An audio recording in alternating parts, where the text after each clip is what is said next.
Hey, I'm Chi. I am known as the Kawaii Sensei. Hi, my name is Elia Art and I am an artist. Hello, my name is Waste. I'm known online as Waste Art, and I just do a whole bunch of drawing. I'm Celine, and my brand is Low. We make like alternative Pan-Asian products which are inspired by like subculture and all kinds of stuff that we love, pretty much. And we represent like the Asian diaspora. Hello, I am Nandin, but my business is called Crochet by Nandi, and I make amigurumis. Hi there, my name is Alex. I am an illustrator and a creative designer, and this is my artwork here. What brought me into the world of anime? So I started off reading mangas. They were in the library, and then later on, I was like, oh, okay, there must be something new to watch. All my friends were telling me about, mangas and how you read them backwards, and I was like, I need to know more. So I was more intrigued, got into anime, and then Japanese fashion, then K-pop. It just started, and then I became a 360 otaku. Jeffrey already knows this, but I don't know, I've always just watched it. I think from Pokemon, that was the beginning. It just came on TV. I had only channels 1 to 5 in it, so I was watching Pokemon, then Dragon Ball Z, the Digimon, and then I noticed, this is a theme called anime. And then that's it really. I've never stopped watching it. Yeah. When I was a kid, I saw an episode of Dragon Ball Z where it was Goku and Vegeta doing the beam clash. And from then I just started watching anime, started watching Dragon Ball, Naruto, and all sorts, and now I'm here. What intrigues me? I mean, I kind of grew up on this stuff, so it's not really what intrigues me. Is like that's what I was brought up on. But to be honest, like the medium itself is like the best place for absorbing all the different kinds of stories, like and the beautiful. Like there's something about the graphics. I just really love the visuals. It's the visuals. It's the depth of the characters. Like all of that. Yeah.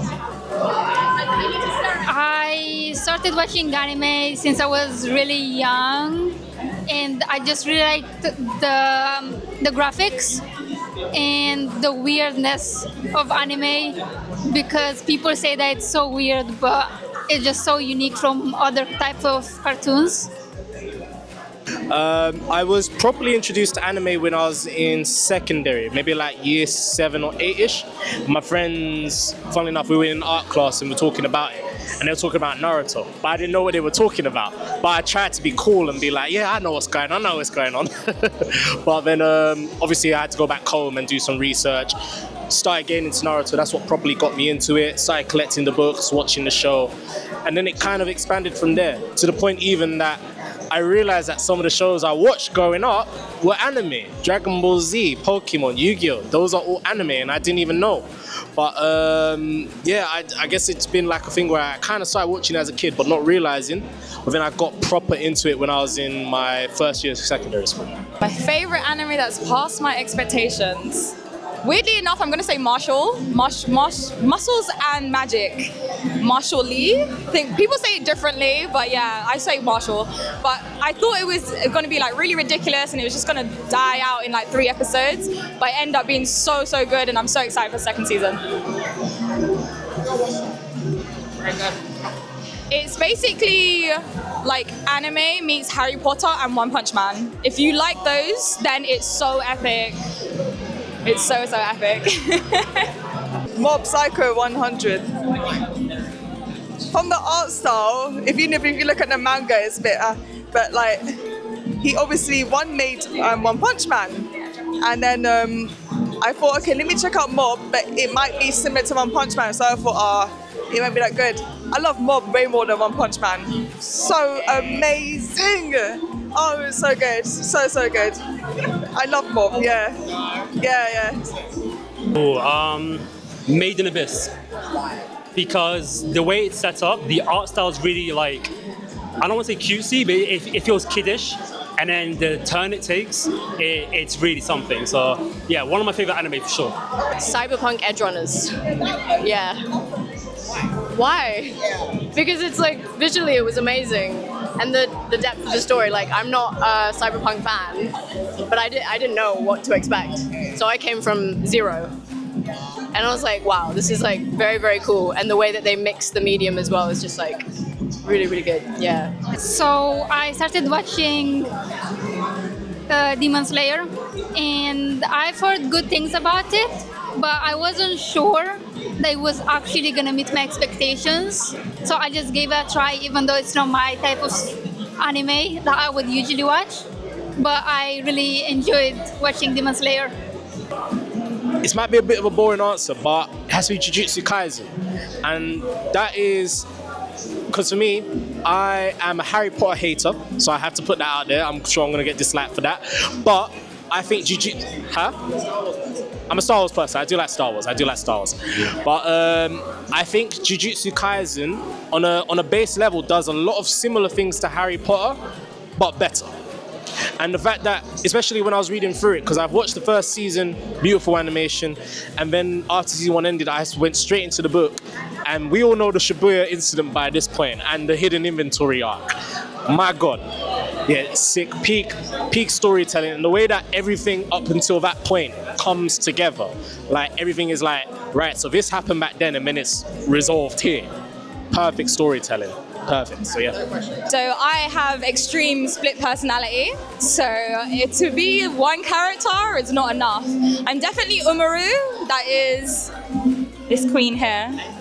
Yes, that is me. I've been told that I'm also the girl from Mariah Nikki at some times. So I guess I have that tsundere part of me as well. So yes.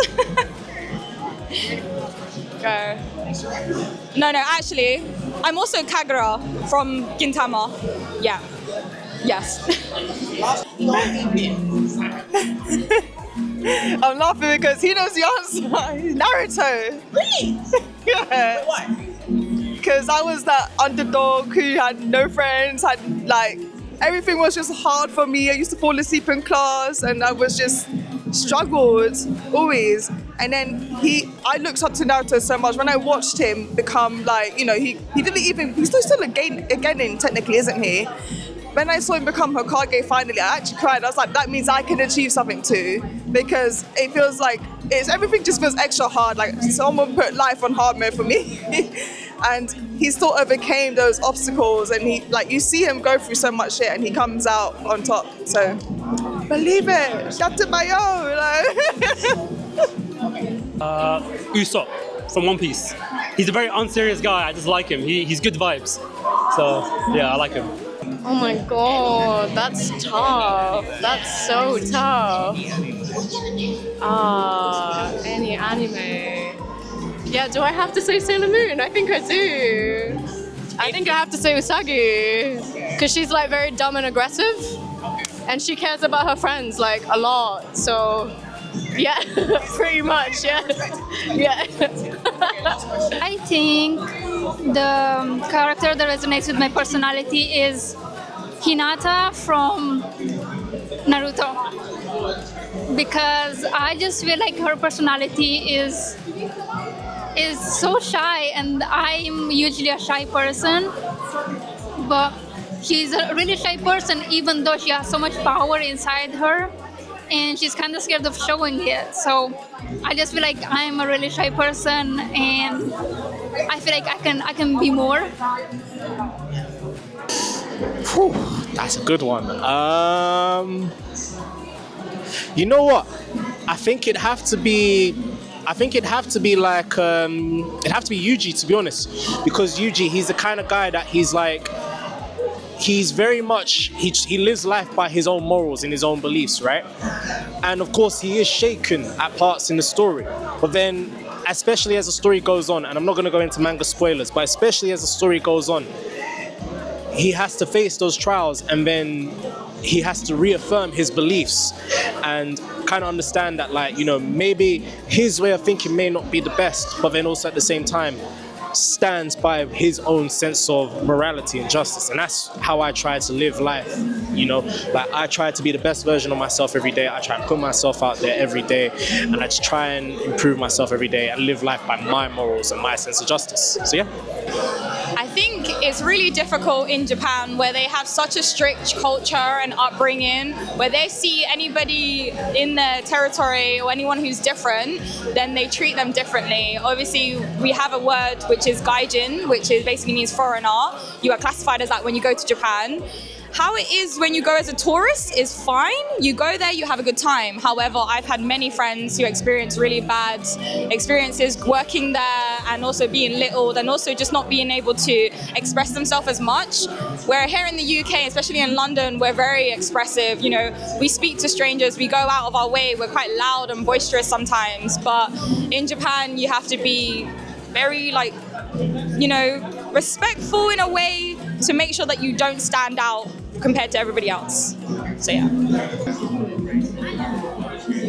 I'm thinking some are, some aren't. The only thing that comes to mind is JoJo's Bizarre Adventures. Because they don't often have black characters, but part 3, they go to Egypt. And you meet Abdul as well. Abdul is a greatly designed black character. And there's a few they call them Nubian characters, and I'm half Nubian, so I was just like, it's my people, eh? And I was just, yeah.